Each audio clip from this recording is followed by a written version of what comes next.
कंजूस सास की कंजूस बहू की रसोई।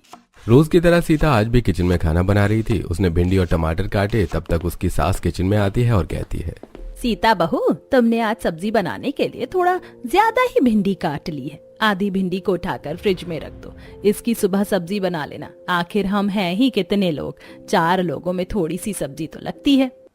लेकिन माँ जी, इतनी भिंडी तो हम सब अभी मिलकर खा लेंगे और कल तक तो बाकी भिंडी सूख भी जाएगी, इसीलिए आज ही बना लेती हूँ। अरे नहीं बहू, ज्यादा बन जाएगी तो फेंकी जाएगी। तुम आधी भिंडी उठाकर फ्रिज में रख दो, कल बना लेना। ऐसा कहकर शोभा वहाँ से चली जाती है। सीता अपने आप से कहती है, पता नहीं माँ जी इतनी कंजूस क्यों है, हर चीज में कमी करती है। इतनी भिंडी कोई ज्यादा थोड़ी ना है, लेकिन उन्हें कौन समझाए। जाने दो, मैं तो इतना ही बना लेती हूँ। सीता खाना बनाकर सभी को लगा देती है। सभी खाना खाना शुरू करते हैं। तभी कमल कहता है, अरे वाह सीता, तुमने तो बहुत ही स्वादिष्ट सब्जी बनाई है। थोड़ी और भिंडी बची है क्या? मुझे थोड़ी और भिंडी दे दो। तभी सीता देखती है कि कढ़ाई में भिंडी खत्म हो गई है। सीता अपनी प्लेट की भिंडी कमल को देती हुई कहती है, आप मेरी भिंडी खा लीजिए, मैं अचार से रोटी खा लेती हूँ। तभी शोभा अपनी प्लेट से थोड़ी सी भिंडी सीता को देती हुई कहती है, अरे सीता, मेरे पास सब्जी थोड़ी ज्यादा है, इतनी सब्जी मैं नहीं खाती, तुम ये खा लो। ये देखकर सीता का देवर नीलेश कहता है, माँ, लेकिन तुमने इतनी कम सब्जी क्यों बनवाई थी? बेटा, ज्यादा सब्जी बनती है तो फेंकी जाती है। हम 4 ही लोग तो घर में हैं, इतनी सब्जी बहुत हो जाती है। अगले दिन शोभा अपनी बहू से कहती है, सीता बहू, चल जरा बाजार से सब्जियां ले आते हैं। सास बहू दोनों सब्जियां लाने के लिए मार्केट जाती हैं। तब शोभा एक ठेले पर जाती है और उससे कहती है, अरे भैया, ये गोभी क्या भाव दिए? 100 रुपए किलो है माँ जी। अरे बाप रे, इतनी महंगी। अच्छा, ये शिमला क्या भाव है? माँ जी, ये 70 रुपए किलो है। बताओ कितनी तोल दूं? नहीं नहीं भैया, तुम ये रहने दो।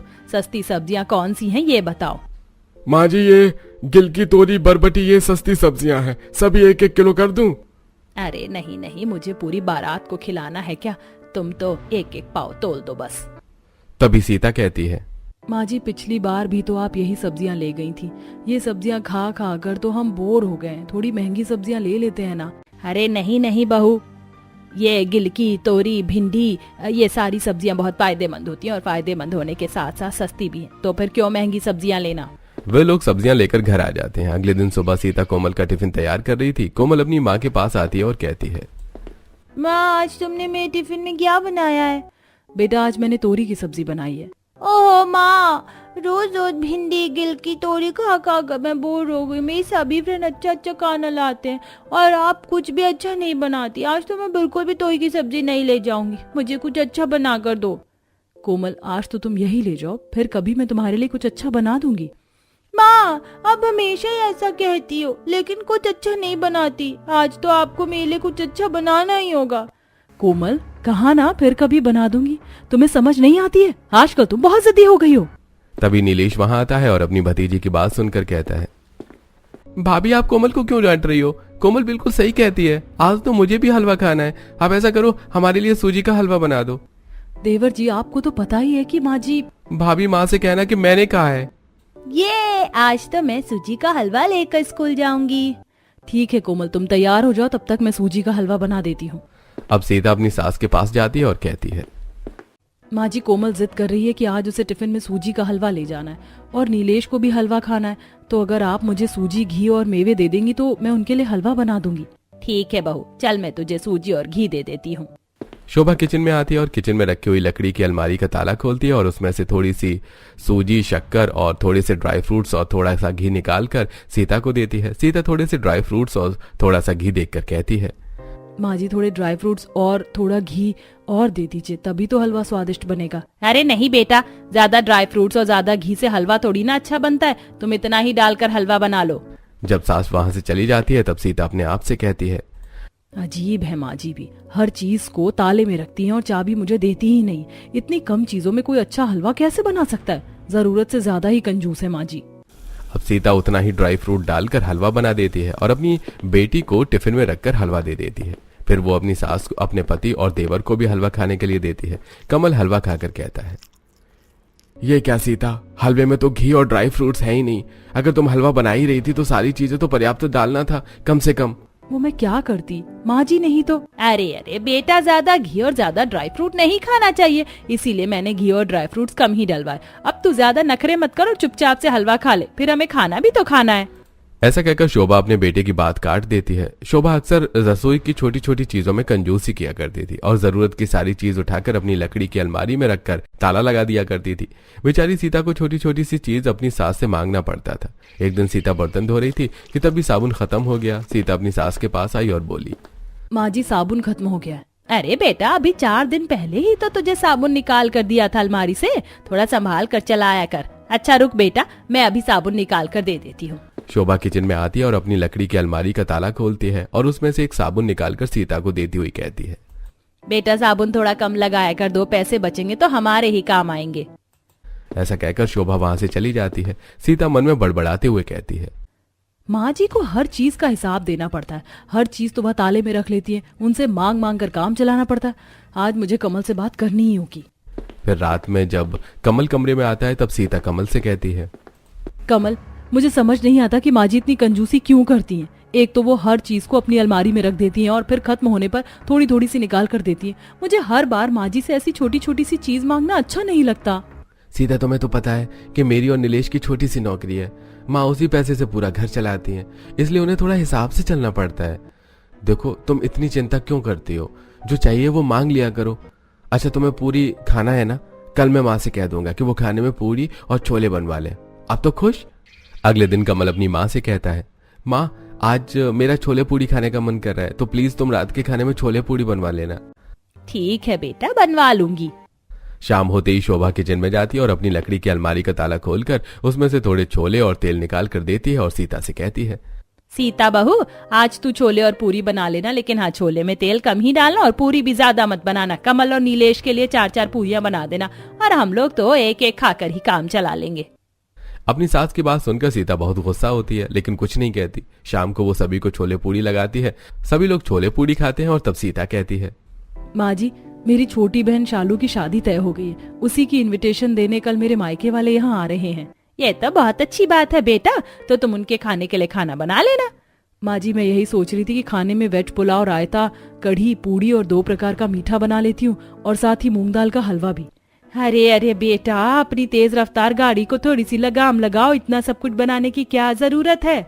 बनाने दो ना माँ, भाभी के मायके वाले रोज थोड़े आते हैं।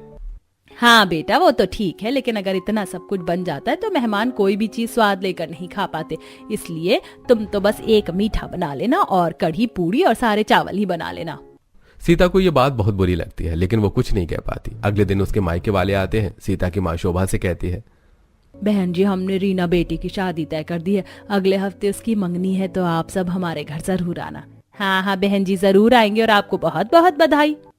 फिर सीता सबका खाना लगा देती है और सभी लोग खाना खाते हैं। फिर वापस जाते समय सीता की भाभी सीता से कहती है, सीता, मूंग दाल का हलवा तुमने बहुत अच्छा बनाया है, थोड़ा सा और मिलेगा? हलवा खत्म हो चुका था, इसलिए सीता बहाने बनाते हुए कहती है, वो भाभी, बचे हुए हलवे में कॉकरोच गिर गए, इसलिए आपको और नहीं मिल पाएगा। लेकिन रेखा समझ जाती है। फिर जाते समय सीता उन्हें छोड़ने बाहर तक आती है तो रेखा कहती है, सीता, अगर तुम्हें और तुम्हारी सास को मेहमानों को बुलाना पसंद नहीं है तो हमें कह देते, हम फोन पर ही दावत दे देते, वरना मेहमानों की खातिरदारी का ये तरीका नहीं है कि तुमने खाना भी सही तरीके से नहीं बनाया। रेखा ऐसा कहकर चली जाती है। सीता को ये बात बहुत बुरी लगती है। वो अपने कमरे में आती है और रोने लगती है। तभी कमल वहां आता है और कहता है, क्या बात है सीता, मुझे बताओ, तुम रो क्यों रही हो? अब सीता सारी बातें कमल को बताती है। ये सारी बातें सुनकर कमल कहता है, ठीक है सीता, मैं अभी माँ से बात करता हूँ। अब कमल अपनी माँ के पास आता है और कहता है, ये क्या है माँ, तुम हर चीज में इतनी कंजूसी क्यों करती हो? यहाँ तक कि आज तुमने सभी के लिए पर्याप्त खाना तक नहीं बनवाया, कितनी बेइज्जती कर दी हमारी। कमल की बात सुनकर शोभा की आंखों में आंसू आ जाते हैं और वो कहती है, हम कोई करोड़पति तो नहीं है, तुम दोनों की छोटी सी सैलरी में घर चलाना पड़ता है और उसमें भी अगर 2 पैसे बच जाएंगे तो वो तुम ही लोगों की काम आएंगे, मेरे नहीं। कमल को अपनी माँ की बात ठीक लगती है। वो सीता के पास आता है और समझाते हुए कहता है, सीता, माँ भी अपनी जगह सही है, तुम्हें माँ की बातों का इतना टेंशन लेने की जरूरत नहीं है, कुछ बातें तो टाली भी जा सकती है ना। ऐसी समय बीत रहा था और बीतते समय के साथ अब नीलेश की शादी भी किरण से तय हो जाती है।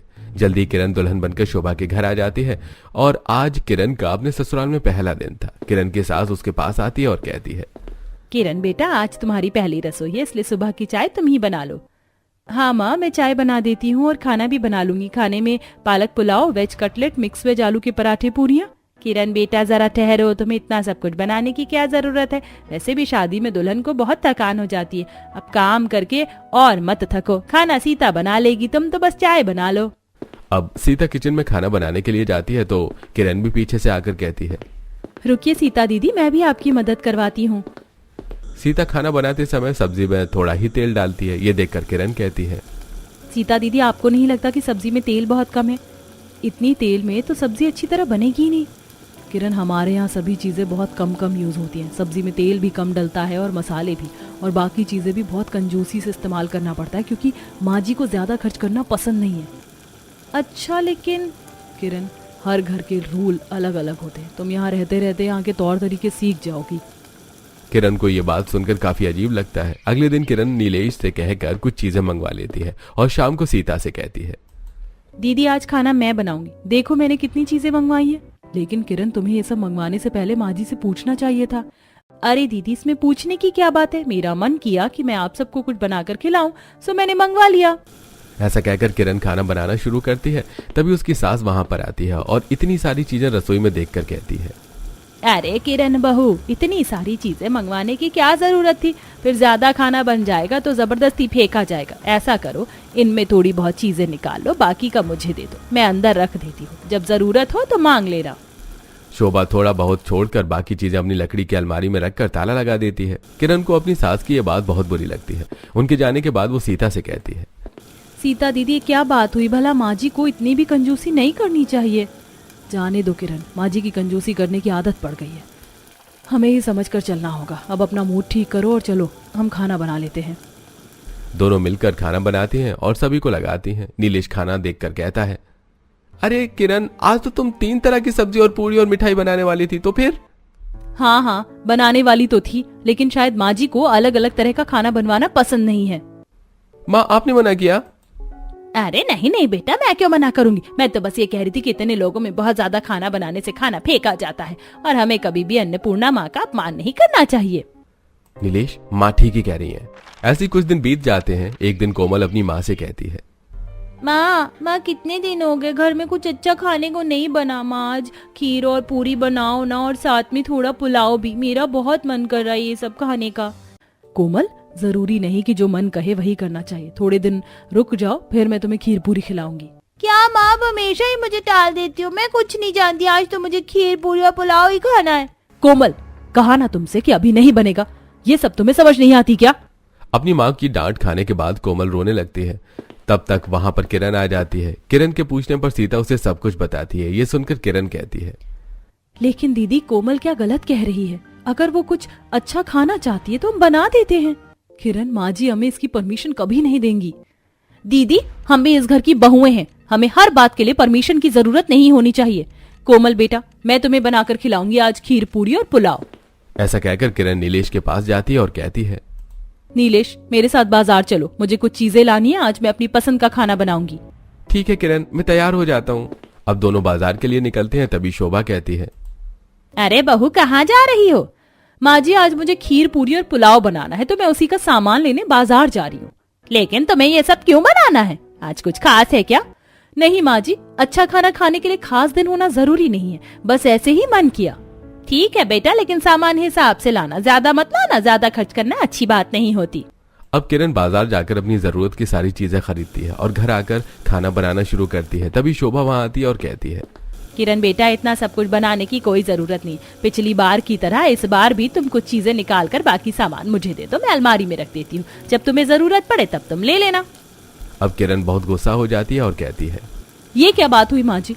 आप इतनी चीजों के लिए कंजूसी करती हैं, जो मुझे बिल्कुल भी पसंद नहीं है। मैं तो आज खुद बाजार जाकर सारा सामान लेकर आई हूँ ना, तो भी आपको चैन नहीं पड़ा, और इसे भी आप अपनी अलमारी में ठूस देना चाहती हैं। ऐसा साफ साफ बता दीजिए ना कि आप खाना भी ढंग से नहीं खिला सकती हैं।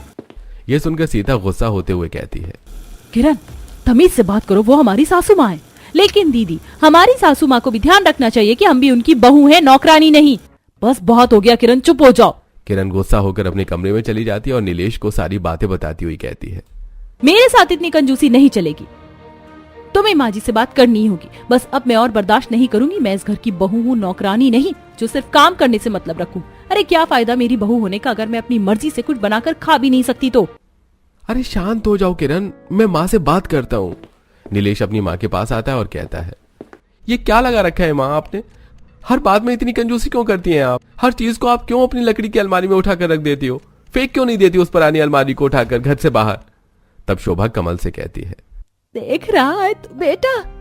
भैया आप ही समझाइए माँ को, शायद आपकी बात समझ में आ जाए। ऐसा कहकर नीलेश गुस्से में बाहर चला जाता है। कमल अपनी माँ से कहता है, माँ तुम चिंता मत करो, अगर खर्चा अच्छे से नहीं चल पा रहा है तो मैं थोड़ा और पैसों का इंतजाम करता हूँ। कमल के ऐसा कहते ही शोभा घबरा जाती है और कहती है, नहीं नहीं बेटा, उसकी कोई जरूरत नहीं है, मेरे पास पैसे हैं, मैं देख लूंगी, तू चिंता मत कर। दूसरी तरफ किरण परेशान होकर अपने आप से कहती है, न जाने माँ जी इतना पैसा बचाकर करेंगी क्या? माँ जी को तो सबक सिखाना ही होगा। वो कंजूसी करती है ना, अब मैं उनसे ज्यादा कंजूस बनकर दिखाऊंगी, तब उन्हें पता चलेगा कि कोई कंजूसी करता है तो कैसा लगता है। अगले दिन किरण अपनी सास से कहती है, माँ जी मैं वॉशिंग मशीन में कपड़े धोने जा रही हूँ, अगर आपकी भी साड़ियाँ धोना हो तो मुझे दे दीजिए, मैं धो देती हूँ। मेरी ये चारों साड़ियाँ गंदी हैं, चारों साड़ियाँ धो देना। अब किरण अपनी सास की सारी साड़ियां वॉशिंग मशीन में डालती है और उसमें सर्फ डाले बिना ही उन्हें धो देती है और सुखाकर अपनी सास को ले जाकर देती है। फिर शोभा पहनने के लिए एक साड़ी निकालती है तो देखती है कि साड़ियां साफ नहीं हुई थी। शोभा अपनी बहू किरण को बुलाती है और कहती है, किरण बहू ये क्या तुमने एक ऐसी साड़ियाँ धोई हैं, बिल्कुल भी साफ नहीं है।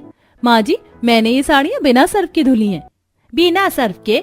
इसीलिए तो ये साड़ियाँ साफ नहीं हुई, दोबारा धो दो। अरे माँ जी कैसी बातें कर रही हैं आप? कभी कभी साड़ियों को बिना सर्फ के भी धोना चाहिए, इससे पैसे बचेंगे। वैसे भी इतनी गंदी साड़ियाँ तो पहनी जा सकती हैं। किरण ऐसा कहकर वहां से चली जाती है। बेचारी शोभा को गंदी साड़ियां पहननी पड़ती हैं। अगले दिन शोभा अपनी बहू से कहती है, सीता बहू मेरी सहेली आने वाली है तो तुम उसके चाय नाश्ते का प्रबंध कर देना। जी माँ जी। थोड़ी देर बाद शोभा की सहेली आती है। शोभा बैठकर अपनी सहेली से बात करती है। सीता किचन में चाय बनाने जाती है, तभी किरण वहां आती है और कहती है, सीता दीदी आप कोमल का होमवर्क करवा दीजिए, चाय मैं बनाती हूँ। अब किरण दूध में बहुत सारा पानी मिलाकर चाय बना देती है और अपनी सास और उनकी सहेली को ले जाकर दे देती है। वे दोनों चाय पी लेती हैं। शोभा की सहेली के जाने के बाद शोभा किरण को बुलाकर कहती है, किरण बहू तुमने इतना पानी डालकर चाय क्यों बनाई थी? तुम्हें पता होना चाहिए कि मेहमानों को इस तरह की चाय नहीं पिलाते। अरे माँ जी मैंने तो ऐसा करके दूध के पैसे बचाए हैं, और अगर मेहमानों को ऐसी चाय पसंद नहीं आती और वो दोबारा नहीं आएंगे तो ये तो और अच्छी बात है। कम से कम इससे हमारे नाश्ता और चाय का खर्चा तो बचेगा। आप चिंता मत कीजिए माँ जी, मैंने जो किया वो बिल्कुल ठीक किया। ऐसा कहकर किरण अपने कमरे में चली जाती है। बेचारी शोभा अब कहती भी तो क्या, ऐसे ही 3 दिन गुजर जाते हैं और आज शोभा खाना खाकर अपने कमरे में जाती है तो कि उसके कमरे की लाइट खराब हो गई थी। तभी सीता वहां आती है और कहती है, माँ जी आपके कमरे की लाइट खराब हो गई है, रुकिए मैं अभी किचन की लाइट आपके कमरे में लगा देती हूँ और रात को इनसे दूसरी लाइट मंगवाकर किचन में लगा दूंगी।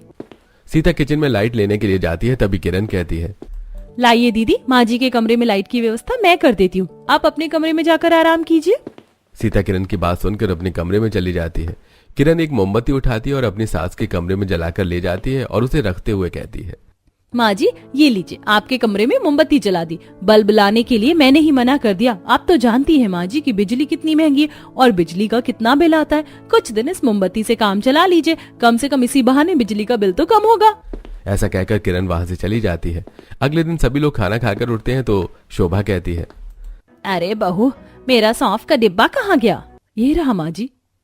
शोभा देखती है कि डिब्बे में सौंफ खत्म हो गई थी। वो कहती है, अरे सौंफ तो खत्म हो गई। सीता तुझे पता है मुझे खाने के बाद सौंफ खाने की आदत है, तो तूने मंगवाया क्यों नहीं?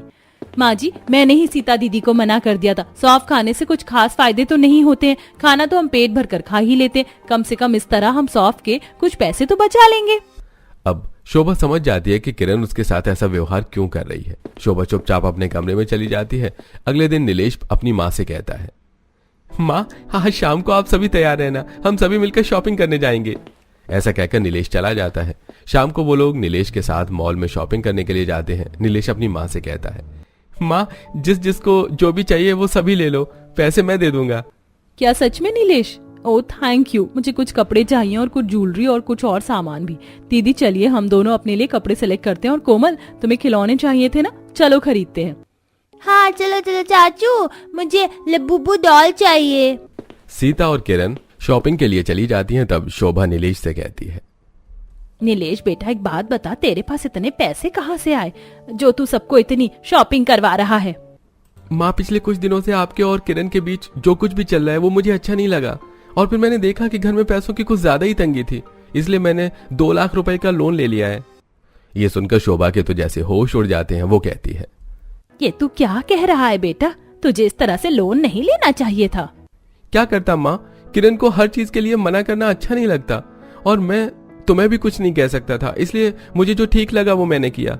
ऐसा कहकर नीलेश भी किरण के पास जाकर उसके साथ शॉपिंग करवाने लगता है। शोभा बहुत उदास हो जाती है। तभी शॉपिंग करके घर आ जाते हैं सभी लोग। शोभा चुपचाप अपने कमरे में चली जाती है। थोड़ी देर बाद 2 लाख रुपए लेकर बाहर आती है और नीलेश के हाथों में देती हुई कहती है, बेटा, तुम्हें इतनी छोटी सी बात के लिए लोन लेने की कोई जरूरत नहीं थी। अगर तुम्हें पैसों की जरूरत थी तो मुझसे कहना चाहिए था। ये लो 2 लाख रुपए, और अभी के अभी जाकर अपना लोन चुका दो। शोभा के पास 2 लाख रुपए हैं। ये देखकर घर के सभी लोग हैरान रह जाते हैं और नीलेश कहता है, माँ, तुम्हारे पास इतने पैसे हैं फिर भी तुम हमें इतना परेशान करती हो, हर चीज के लिए इतनी कंजूसी करती हो। माँ, तुम्हें शर्म आनी चाहिए ऐसा करते हुए। नीलेश सही कहता है माँ, तुमने कभी बताया नहीं कि तुम्हारे पास इतने पैसे रखे हुए हैं, और जब तुम्हारे पास पैसे हैं तो तुम इतनी कंजूसी क्यों करती हो? लेकिन शोभा कुछ नहीं कहती और 2 लाख रुपए नीलेश के हाथ में देकर अपने कमरे में चली जाती है। नीलेश उन 2 लाख रुपए से अपना लोन चुका देता है। ऐसे ही कुछ समय बीत जाता है। अचानक शोभा की बहुत तबीयत खराब हो जाती है। सभी लोग शोभा को अस्पताल ले जाते हैं। तब डॉक्टर कमल से कहता है, कमल, उनके पेट में कुछ प्रॉब्लम है, इनका तुरंत ही ऑपरेशन करना पड़ेगा, और इसके लिए कम से कम 1.5 लाख रुपए की जरूरत होगी। शोभा भी डॉक्टर की ये बात सुन लेती है और अपने मन में सोचती है, मैंने हमेशा ही अपनी बहू बेटों के साथ कंजूसी की है, इसीलिए शायद वो मेरा इलाज भी नहीं करवाएंगे। दूसरी तरफ डॉक्टर की बात सुनकर किरण कहती है, डॉक्टर साहब, आप पैसों की चिंता मत कीजिए, आप उनका ट्रीटमेंट कीजिए, पैसों का अरेंजमेंट मैं कर लूंगी। ऐसा कहकर किरण अपने पिताजी को फोन लगाती है और उनसे 2 लाख रुपए मांग लेती है और अस्पताल में वो पैसे जमा करवा देती है। शोभा का ऑपरेशन हो जाता है और कुछ ही दिनों में वो ठीक हो जाती है। सभी मिलकर शोभा को घर ले जाते हैं। जब शोभा को पता चलता है कि किरण ने उसके पिताजी से 2 लाख रुपए लिए, तब शोभा कहती है, किरण बेटा, तुम अब अपने पिताजी से लिए हुए पैसे उन्हें वापस कर दो। मेरे पास अभी भी 2 लाख रुपए हैं, मैं तुम्हें दे दूंगी। यह सुनकर सभी लोग हैरान हो जाते हैं। तब कमल कहता है, माँ, तुम्हारे पास अभी भी 2 लाख रुपए हैं? ये पैसे मैंने जीवन भर कंजूसी करके इकट्ठा किए हैं। तुम जानना चाहते हो ना कि आखिर मैं इतनी कंजूसी क्यों करती हूँ? तो सुनो, तुम्हारे पिताजी एक ड्राइवर थे, उन्होंने अपने भाई बहन की शादी के लिए लोन ले रखा था, इसीलिए वो दिन के साथ साथ रात में भी गाड़ी चलाते थे, और एक दिन नींद में गाड़ी चलाने की वजह से उनका एक्सीडेंट हो गया और उनकी मृत्यु हो गई। बस इसीलिए मैंने 1-1 रुपए कंजूसी करके बचा कर रखा ताकि मेरे बच्चों को जीवन में कभी भी लोन ना लेना पड़े और लोन से होने वाली परेशानियों से वो बच सके। जब उन्हें लोन की जरूरत पड़े तो मैं ये पैसे दे सकूं। शोभा की ये बात सुनकर सभी लोग हैरान रह जाते हैं। तब किरण कहती है, माँ जी, हमने आपको गलत समझा, आप हमारे लिए ही ये सब कुछ कर रही थी, प्लीज माँ जी हमें माफ कर दीजिए। हाँ माँ जी, किरण सही कह रही है, गलती हमारी ही है जो हम आपको समझ नहीं सके। दोनों बहू के साथ साथ उनके दोनों बेटे फिर से माफी मांगते हैं। माँ, अब आपको कंजूसी करने की कोई जरूरत नहीं पड़ेगी, मेरा प्रमोशन हो गया है। और माँ, मैं आपको बताया था ना कि मैं एक नया बिजनेस शुरू कर रहा हूं, वो बिजनेस शुरू हो चुका है और अच्छा चल रहा है। दोनों भाइयों की बात सुनकर शोभा बहुत खुश हो जाती है और इस तरह वो लोग खुशी खुशी रहने लगते हैं।